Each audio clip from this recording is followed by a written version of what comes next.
Okay.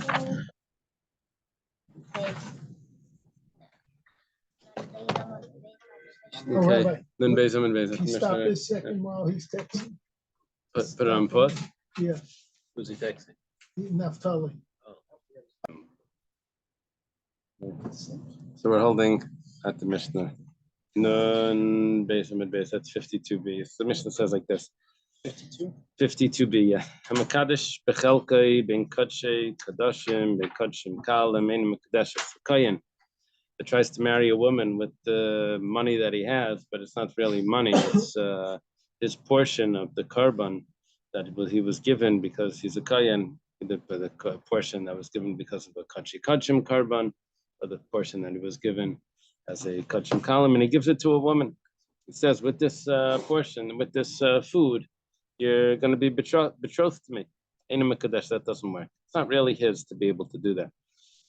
It's given to him, and it's his to eat, not for resale, or to do other things with it. There's a shliach involved here? No, he's giving it himself. So far, that's what. We'll see in a moment. How is he getting it there? We're talking it's a carbon. It's a carbon. Oh, he can't eat it. I think she may be a certain karbanos she can eat. Kachik kalim she could eat, and maybe kachik zichrei kahuna. Certain karbanos is zichrei kahuna, but maybe she can give it to her brother or her I don't know, or someone else. Yeah. Anyway, the Meiser Sheni. This is food that's taken to Yerushalayim, right? To be eaten there. This is the second tithe that's brought to Yerushalayim. Bein shegig, bein mezid. Whether it was intentionally that he's using the Meiser Sheni, whether it was unintentional, like Kiddush.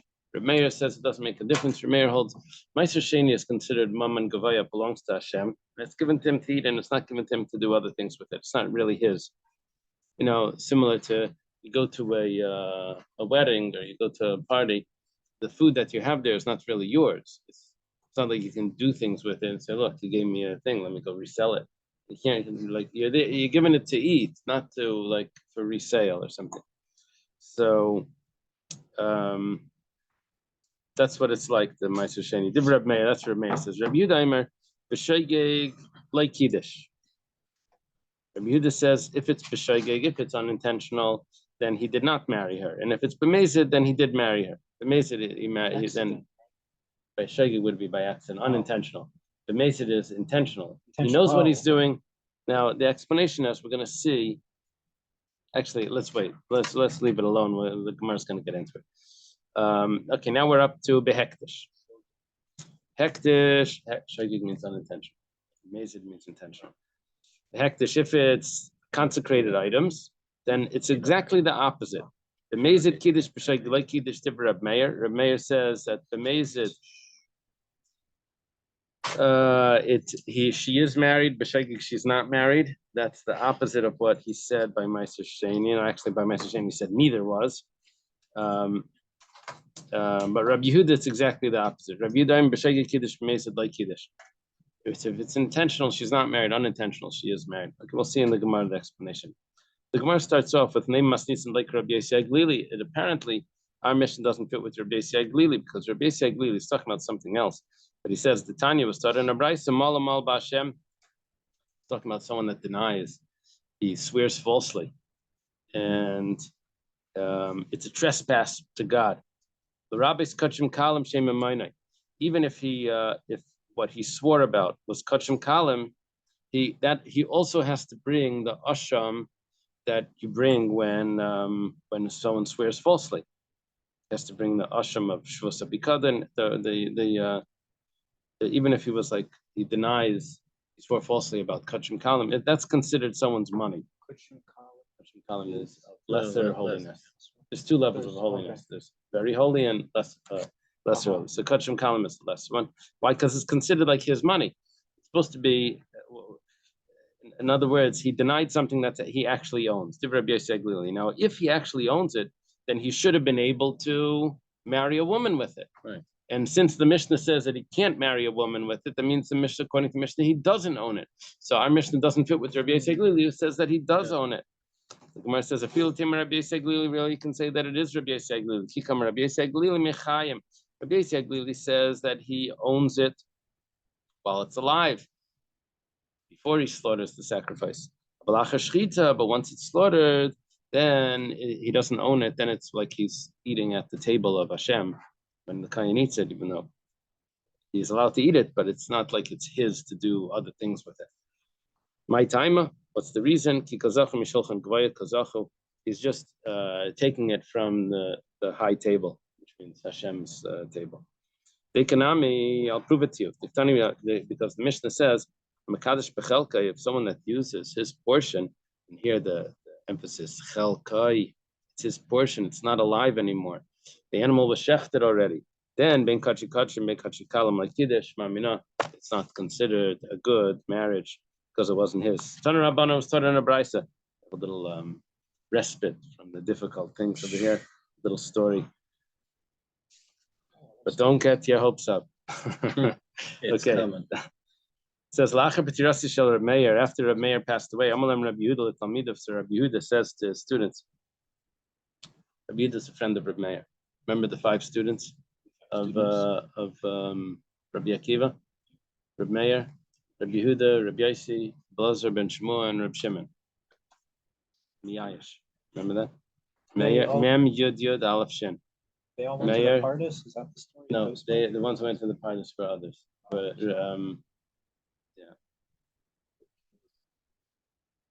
this would be the teacher. The teacher was, these are the students. Okay, so after Reb Meir passed away, Rabbi Yehuda says to his students, Al Yikansu Talmidi Reb Meir Lakan, don't let the students of Reb Meir come to our yeshiva.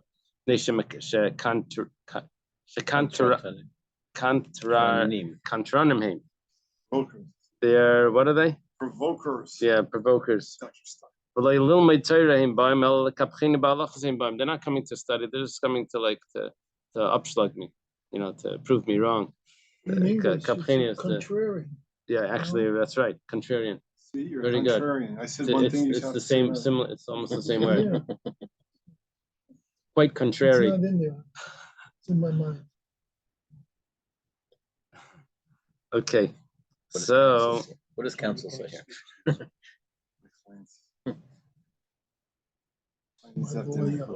What's this guy? He was he goes to heaven, and they say tell us what you learned, tell us the Torah. He says that's not how it works in my yeshiva. My yeshiva, the way it works is that the Rosh Yeshiva says something, you try to prove him wrong. So he tells Hashem, he says, why don't you say it by Torah? We'll try to prove you wrong. Okay, so Dachak Sumchas V'nichnas. Sumchas comes into the Sumchas comes in, and he makes his way in. Sumchas is a student of Reb Meir. Who else was a student of Reb Meir? Reb Shimon ben Elazar was a student of Reb Meir. Oh, really? Shimon ben Manasseh is a student of Reb Meir. Okay, very good. I'm reading it. I'm not. No. No, they heard Google heard the secret's out. Secret's out. No, they always hear something. Well, let's find out who that secret guy is. Oh, who's Menashe Rosenberg? That's what we want to know. That was the son of Mayor, Sidney Rosenberg. Who was in this neighborhood. What else is the government? Yes, what else is the government hiding? The greatest scholar of his generation. Sumchas? Isha?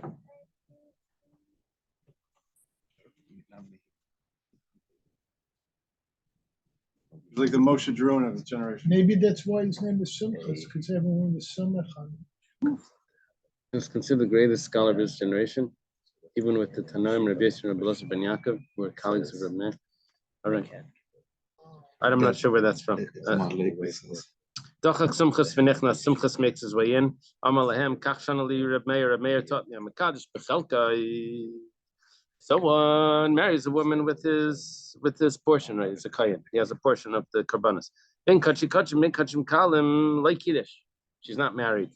He gave us this portion to a woman. The woman's not betrothed. Cost Rabbi Yehuda Aleim. Rabbi Yehuda gets angry on them, not at Sumchas and them. Amalem, like Achamayte lechem, didn't I tell you? Al Yikansumi Talmidi Reb Meir Lekan Leisha Kanshranim Heim Leilul Meterim Baim El Kaptina Balachazim Baim.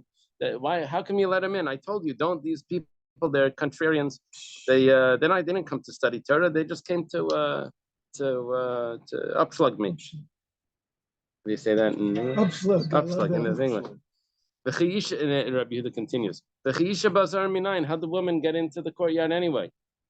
Rashi says she's not allowed into the courtyard. Tosfos has his own take on that, but she's not there. She's not in the courtyard. Maybe for tznius reasons. Rabbi Yaisi says, Yaimru, people are going to say, Meir Shachav, that means Rabbi Meir passed away. Yehuda Kas, Rabbi Yehuda gets angry, and Yaisi Shasak, and Rabbi Yaisi is just quiet. What's going on over here? Divrei Torah Mati'aleh, what's with the Torah?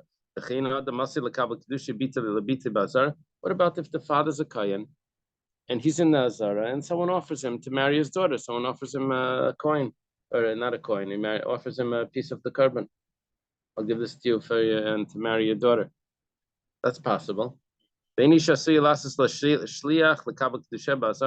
woman can't make a shliach to marry to accept her Kiddushin. It's so possible.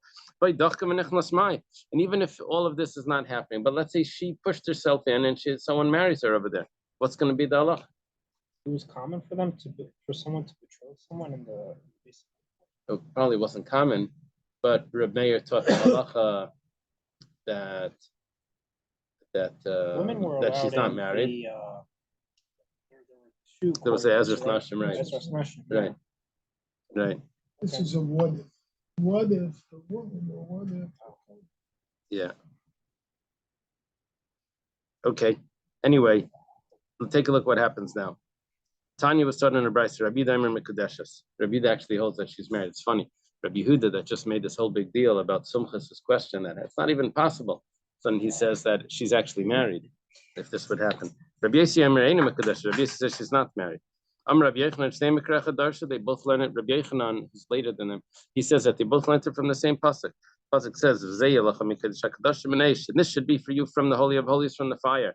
Rabbi Yehuda Savar, Rabbi Yehuda holds it's yours entirely. That's why you can use it to get married. Rabbi Yossi Savar Keish. Rabbi Yossi says no, it's associated with the fire. What does the fire mean?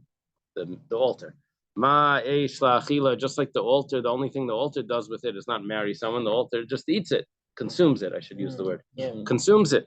Also, the kayan is only given it to consume, but not to do other things with it. Okay, I'm Rabbi Yochanan. Rabbi Yochanan says Nimnu v'gamru.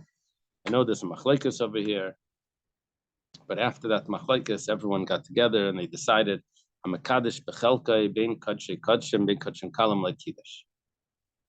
Everyone agrees that it's not a good Kiddushin, right? Like Reb Meir taught, like that's that's our Mishnah, that's the opinion of Reb Yossi. It doesn't work. A kohen can't use that food to marry a woman. Usually today he gives a ring, but let's say instead of a ring, he gave some food from the sacrifice. Rav says Adayin hi machlekes. Rav says no, the machlekes is still going on. Amar Abaya says Kavasider Rabbi Yochanan Mistabra. So there's a machlekes if there's a machlekes. Follow? And Abaya comes along and says that I can prove it to you that there's no machlekes anymore. We're going to have Rava that's going to prove to us that there still is a machlekes. So there's a machlekes if there's a machlekes, and there's a machlekes if you can prove either way. Okay, so it goes like this. What do we do? We just jump over 3 generations. Yeah. It's a huge jump Very here. unusual. Goes like this. The Tanya was taught in a brayso. We're just going to go through all the way till about halfway down the page. We're going to be discussing that Kayanim have to divide up each sacrifice with whoever's there. They can't say, you take this one and I'll take your portion on the next sacrifice. Every sacrifice itself needs to be divided. So you're going to cut it into a piece of pizza is going to be 18 slices instead of the 16 slices instead of the 8. They're going to cut everything very small because every kayan has to get a piece. Not going to say from every carbon. Well, whoever was there involved in it is going to get a piece. Not going to say you take that carbon, I'll take the next one. We're like 52 kohan, like families. That's how they came up with that jurors. Rotated, right? Well, 24, yeah. 24? Yeah. That's where hash So browns came out. it was bi-weekly, right? Yeah. Not bi-weekly, bi-yearly. Well, not bi-yearly as in every 2 years. That's where it Twice a comes year from. they would. Because the Kohanim meant to share, so that they cut up a little piece from each carbon. Okay. So how do you know that one group of Kohanim or one Kohen doesn't take a minacha, the mincha, and he tells the other guy that you take my karban and I'll take your mincha, something like that. You can't do it like that. Mincha asher tiafa b'taner. The pasuk says l'chol b'nei Aaron tia. It's divided to all the sons of Aaron. That means you divide it equally. And not that you say you take this and I'll take that. Maybe that only applies that one doesn't take a mincha, another one doesn't take a karban. Zevach means something that's shechted. Because how do you replace a karban if someone doesn't have the funds to do that? He only replaces it with a bird, not with a karban mincha. But let's say one kohen is doing a karban mincha, the other one has a bird. Maybe that they can divide. You take the flour and oil offering, and I'll take the bird offering. Because it replaces it if the person loses his income. It's a little lower. How would a guy please take the lower quality? He says, I'll take a little more of the mincha. You take the bird is small, the mincha is bigger, whatever, something like that. No, even the what's made in a marcheshes, which is in the pan. Yeah, which one it is? Marcheshes is the what's the marcheshes? This the deep pan. Marcheshes is the deep pan.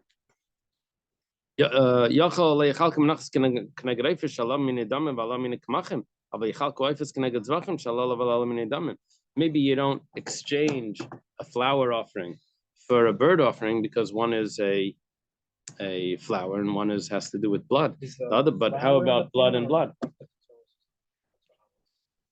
Yeah, they both are in pans. Yeah, one is a fry pan, the other one is a fire pan. Different, it's like a shovel, a fire pan. So, but if they're both blood, a sacrifice of animal, sacrifice of a bird, maybe they can exchange it like that. Now, the word al machavas is referring to the flat pan, but it's an unnecessary phrase. So we say it's going to teach me that you don't exchange a bird for an animal sacrifice. It has nothing to do with it. Maybe you can't exchange a bird for an animal sacrifice because this one you use a knife and this one you use his finger. Remember how he shechs the bird with his malika. But if there's two types of karban mincha, you take this one, I'll take that one. Both of those are done with just with kmitza. You stick the fingers in and you take a scoop. It says that any mincha that's mixed with oil goes to all the sons of Aaron. That means you divide them equally. We thought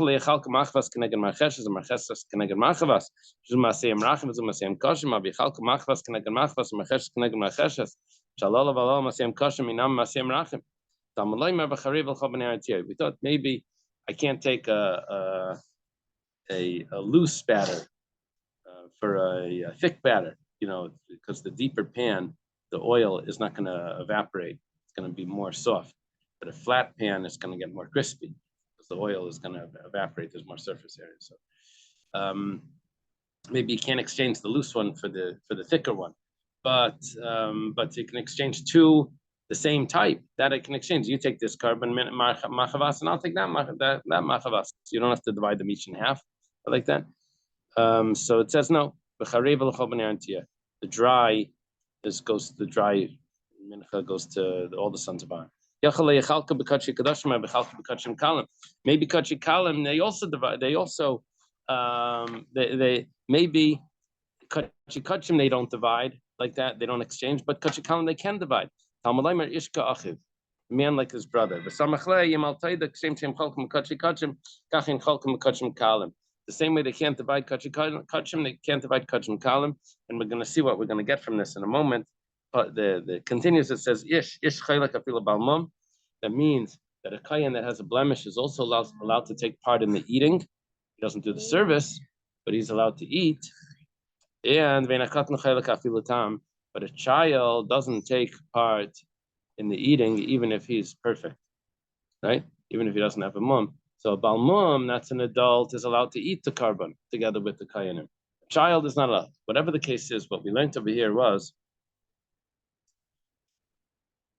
I'll read the next line. Stam Sifra Mani, who is the author of the Sifra, which is the Medrash on Teres Kayanim, the Medrash on Vayikra.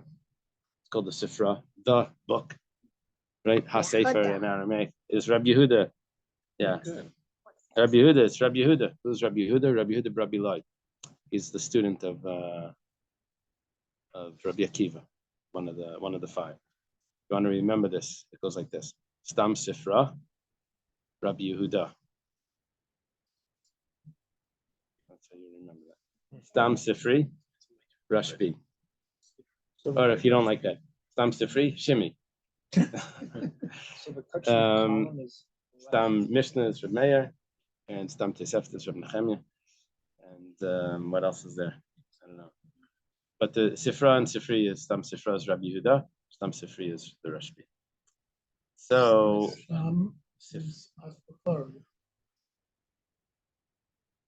So for Stam. Oh, so for Stam. Yeah, I'm sorry. so the Kiddushin Yeah, column listen, is trying to get fair, the right? carbon left on this back, like the carbon shlomim. Shlamim is a usually the sacrifices that are 2 days to eat are kachim kalim.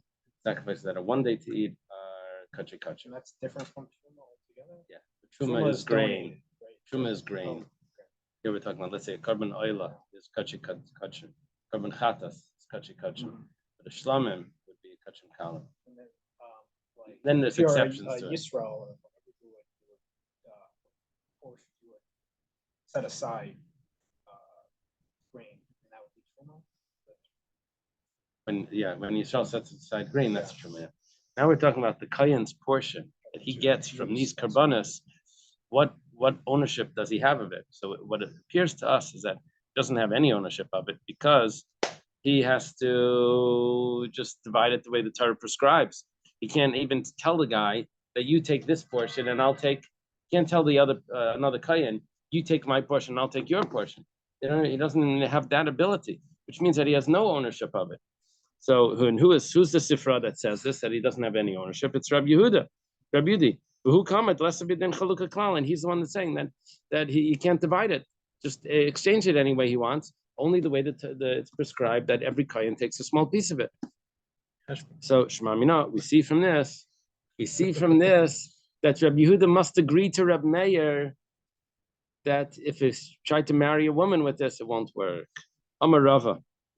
So Rava says, he argues on Abai. He says, Is it also because maybe it's not Shaputa or it's too small?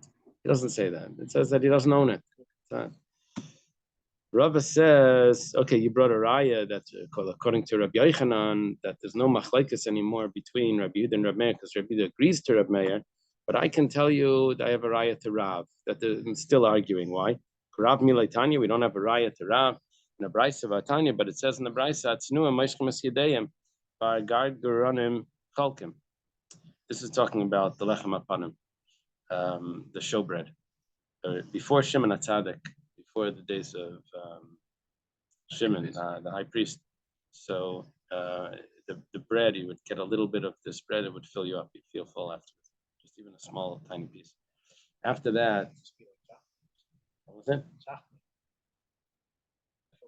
What is that? It's like a Yemenite. This Sephardic. It's a Yemenite. Oh, yeah? Oh, we gotta get some of that. Okay, so Mr. Professor, we need some props. So anyway, it would fill them up. But after Shimon HaTzadik passed away, then it didn't fill them up. So some people would stop eating it. Tzinuim, they would stop eating it. Say, no, whatever, someone else can take it. And but then there were other people, Hagar Guranim, the people that were what are they called? Gluttons. They would divide it. Sounds like they would exchange my portion for his portion and this and that. So it sounds like that you were still allowed to do this. Now, who would be saying this? This brisa would be a brisa from Rabbi Yehuda. It would be from the same Sifra, right? Well, my chalkin Gemara says it's not a real raya because what does it mean they divided chaytin? It means they would snatch it. Doesn't mean that they would exchange it. Kidiktani seifa, as it says, there's a story of a person that took his portion, his friend's portion. Ben Chamtzon, they called him the son of a snatcher, until the day he died. How do you know that Ben Chamtzon means that he was a snatcher? It says, the pasuk says, Elikai alteni miadrasha mikaf ma'avel b'chaimetz. It says, use the word chaimetz, which means from someone that snatches. Rabba Amar Mehachal, Limdu Heitiv Darshu Mishpat Ashu Chametz. Ashu Chametz means strengthen the one that was, huh? Sun in Hebrew means oxygen. How'd they get that word? What is it? Sun in Hebrew means oxygen. This word exactly Sounds this, like spelled the same way. No. That's a That's with the concept. coup. Yeah. Asher Chametz means strengthen the one that was, okay? Strengthen the one that was robbed. Okay.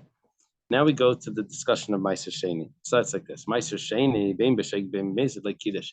Someone tries to use his Meiser Sheni to marry a woman. It doesn't matter if it's intentional or unintentional. Woman's not married. Divrei Reb Meir. That's Reb Meir's opinion. An explanation for Reb Meir is because he holds that it's Mammon Gavaya. It belongs to Hashem. He doesn't have the right to use it to marry a woman. Rabbi Yehuda Meshegig like Kiddush.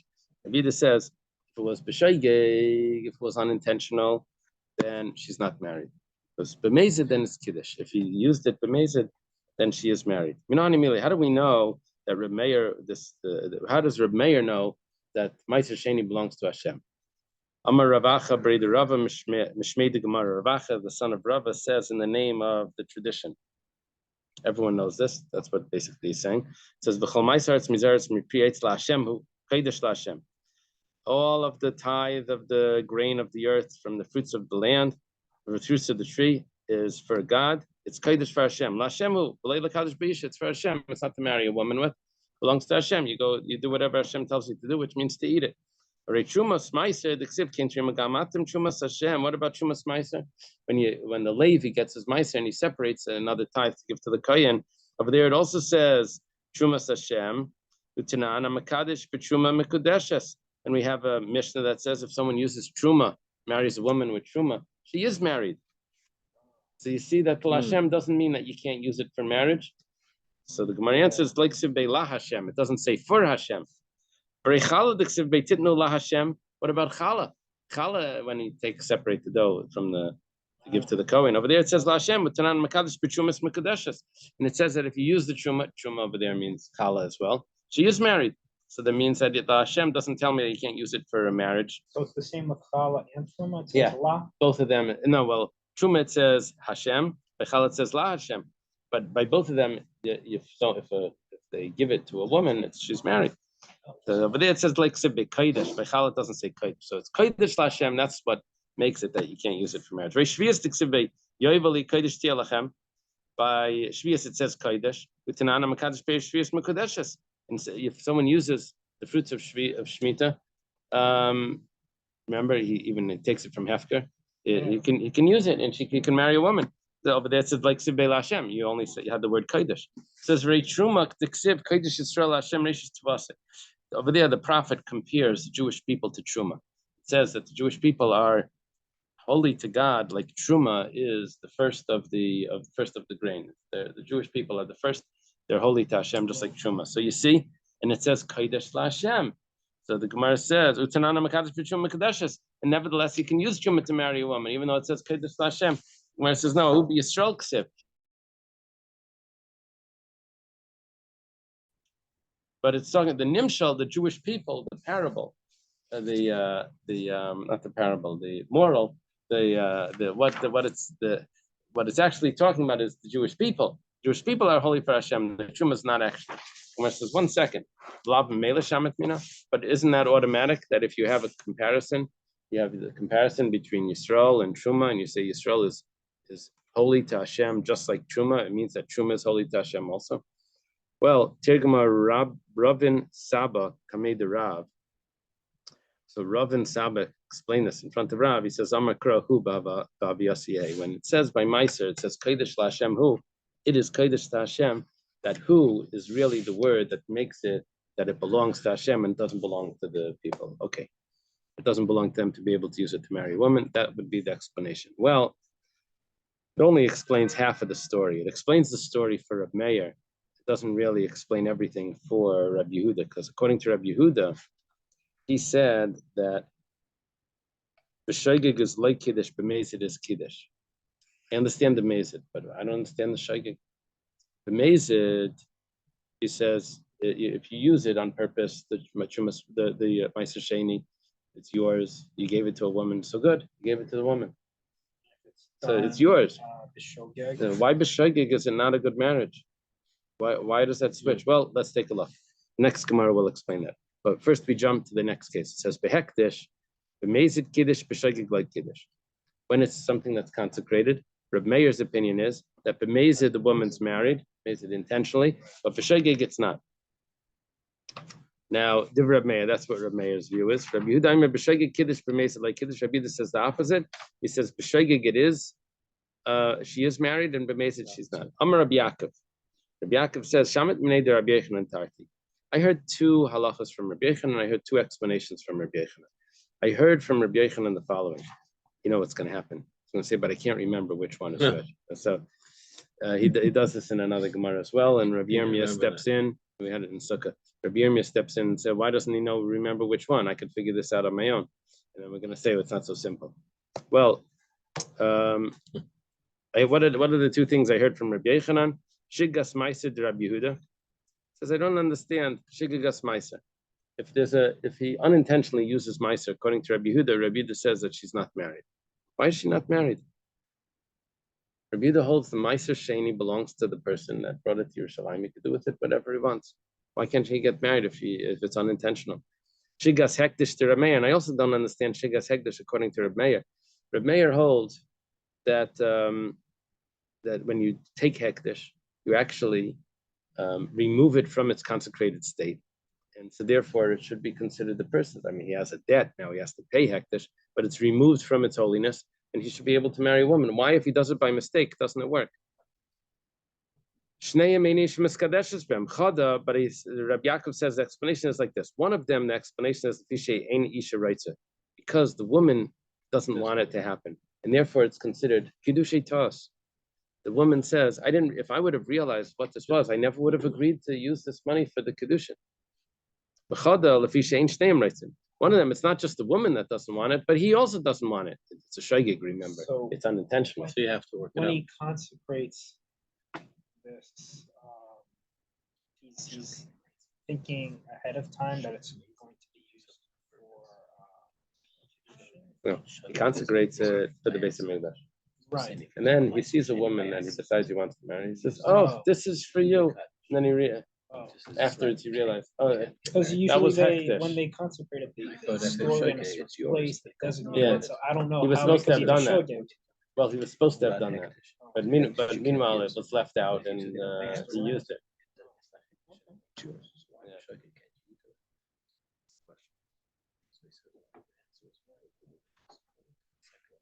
Now he goes on. He says, but I don't know which one is which. So I have basically Hektish and Meiser Sheni. Both of them b'shegig, according to one opinion, it doesn't work. We don't know why. It's either because she doesn't want it, or it's because they both don't want it. So I'm Rabbi Yirmiyah. Rabbi Yirmiyah says, Nechse Anan, let us take a look. We could figure this out. Meiser, when it comes to Meiser, she doesn't want it. Why doesn't she want it to be except Meiser? She didn't realize it was Meiser. He didn't realize it was Meiser. But she doesn't want it. And when she finds out, she's going to be upset because I'm going to have to take this now to Yerushalayim in order to eat it. That's a gift. Remember that card they had in honor of your birthday? We planted a tree in Israel, and your day to water is on Wednesday. So funny. So yeah, this is what she's given this gift, and she's got to go to Israel now to eat it. So yeah, okay. Yeah. So Ihu, What about him? It's a b'meila, but he doesn't mind that he can use this to marry a woman. He's fine with that, right? For him, it's easy. He doesn't have to go to Israel. He doesn't have to go to, it's not Israel. He doesn't have to go to Yerushalayim, and he just used it to marry a woman. He's got a woman, and he doesn't have to even take this to Yerushalayim. Ella hektish. When it comes to hektish, tabayul nichalu. Both of them don't want to use hektish. It was all a mistake. It was unintentional. The naschel hektish al yadayu, that they should violate the trespass of using hektish for mundane things. But neither of them wanted to do that. She doesn't want to be married with a Avera, and he never wanted to use it to marry her. Okay. So why didn't Rabbi Yaakov figure this out?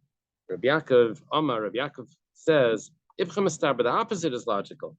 Mila Yikalam Amers are not possible to say when it comes to Meiser. When it comes to Meiser, she's the one that doesn't want it. Actually, they both don't want it. She doesn't want it because she doesn't want to go to Yerushalayim. He also doesn't want it. You know why he doesn't want it by the Meiser? Because she's going to claim, the Rashi has to shut me out, like mix them together. But she's going to claim, I never got any benefit out of this because I have to take it to Yerushalayim in order to use it. I never really made it there. Basically, I was married with something. I got married with something that's worthless. If he doesn't know that it's Meiser, then when he gave it, he doesn't. He and she doesn't. But later they find Later out. they realizes find out that, by the somehow. way, what I gave you was Meiser. She says, oh, it's such a shkacha pratis because I wanted to marry someone else. Follow? If they didn't know, what if they went through with the whole process and she ate it? No, then They she wouldn't showed go that she was through. happy with it. Yeah. When she. Yeah. He would have to give her a new one, according to the opinion that it doesn't work. He'd have to give her another ring or another something. Okay. Ela hektish. When it comes to hektish, by hektish we understand she doesn't want it because she doesn't want to get married with something that was hektish. And what happens when it was hektish? Now it's not hektish. It goes out of hektish. But you think he doesn't. Maybe he didn't have access to anything else. And here he had an item. He used it to marry a woman. Okay, he owes hektish, but it was like a loan, because he used it to marry a woman, and now he'll have to pay hektish, whatever. But the ability that he had to do that means that he was fine. Maybe he would be fine with it. Basically, Rabbi Yaakov has reason not to learn it like Rabbi Yirmiyah, to flip it, to say it exactly the opposite, and that's why he didn't know which was Rabbi Yechanan. Rabbi asked Rav Chisda the question, Ishain miskadeshes. I get it, that the woman is not married. According to Reb Meir, the woman's not married with hektish money. But what about Maus Yetzel Chulin? But does the money become mundane money? No. Is the money still holy? So Amalei, Rav Chisda responds, Rav Chisda is Rab's father-in-law. He says, Ishain miskadeshes. If the woman's not married, so then nothing happened here. He gave her something to hold, but it didn't. It wasn't really an exchange because she's not married with this. She doesn't get married. See what happens with Me'ila when you use something that's hektish. So the item becomes mundane, and you owe hektish something else. But if the item doesn't become mundane, if you weren't able to accomplish, if it doesn't actually transfer, so then the item doesn't become mundane. Right. So he is asking, I know she's not married. Does the item become mundane? Rav Chisda says, no, she's not married. So how does the item become mundane? Nothing happened here. Basically, it just got moved around. Yeah. You move it from one windowsill to another windowsill. It doesn't make it mundane, right? Nothing happened here.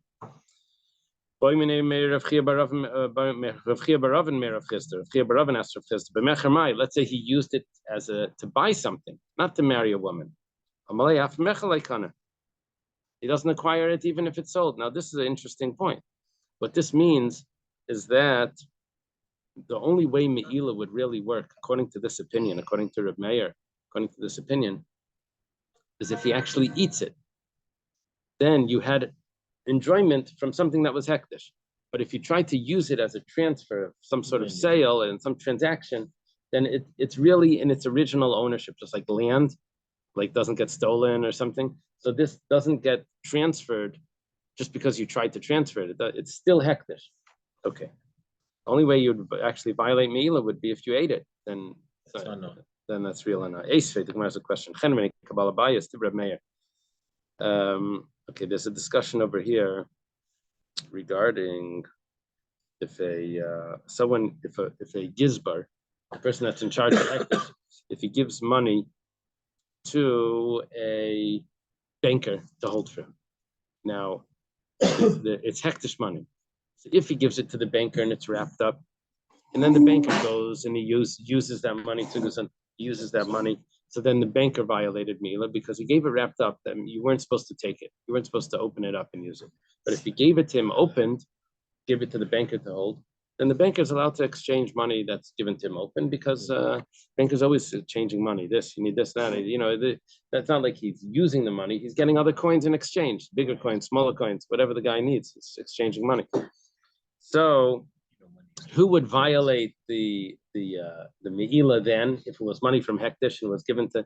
So if it was the money was not tied up, then the gizbar is the one that violated because he gave it to him, and in a way that wasn't tied up. It's his fault. Let's say he gives the gizbar gives it to a balabayas, not to a banker. So then balabayas automatically violates it because it was given as a deposit to hold. He wasn't allowed to use it whether it was tied or untied. What about a chenveni? If the gizbar gives it to a storekeeper, does the chenveni need money very often, and therefore it depends if it's tied or untied? Or is a chenveni someone that doesn't need money? Well, it turns out this is a machlekes. It says chenveni kabalabayas to Reb Meir. Reb Meir says a chenveni is like a balabayas. He doesn't need money often, and so therefore he should not have used it whether it's tied or untied. Rabbi Yehuda says no. A storekeeper, he always has to buy another this, a little of that. He's always buying things for his customers, so he needs the money. And if it's tied, then he shouldn't have used it. If it's untied, then he would be allowed to use it. And if he's allowed to use it, then the person that violates Meila is the gizbar, not the chenveni. Well, Adkan like a mifagel, the marsav chenveni kishulchani marsav chenveni kabbalah bias. Well, there's machlekes over here what the chenveni is. Aval the kuli almem haitzimal. But according to everyone, including Reb Meir, if he transfers it, he's violated Mila. You told me that Reb Meir holds his only Mila if you ate it. Reb Meir, the Gemara answers, Reb Meir l'dvarav to Rabbi Yehuda Kamar. Reb Meir was just telling Rabbi Yehuda. It wasn't really what he holds. He says, "Lidi diyam haitzi nami lamal." I actually don't hold of this whole conversation. I'm just talking about this just because it involves you. But according to you, at least you should admit to me that the chenveni is like a balabayas who doesn't need a lot of money. And he responded like a shulchani is like a storekeeper. Guess we should stop here. No? Okay, but we're still a block behind, so it is what it is. Okay, to be a blot, but not a lot. Is there a plan about tomorrow morning? Oh, that's very good. Yeah, we weren't planning on learning. So, are you going to do about a daf a day over Yom Tov? On Shabbos, we're not going to learn, and we're planning on learning on unless you can. Maybe you want to do Shabbos afternoon. You want to learn Shabbos afternoon? But there's no share tomorrow. Okay, we'll learn on Shabbos afternoon, I think, and there's no time Simchas Torah, right?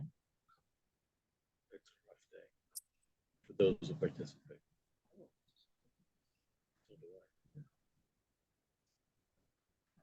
It's Okay. gonna be a tough week for you. So we're going to learn on Shabbos and not on Sunday. When on Shabbos do we know?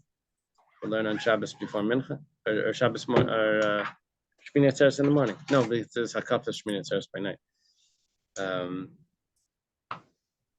Shabbos night, that's a kafas nachal. Yeah. I will double up on Columbus Day. Because it's Monday. Oh yeah. Okay. I don't think this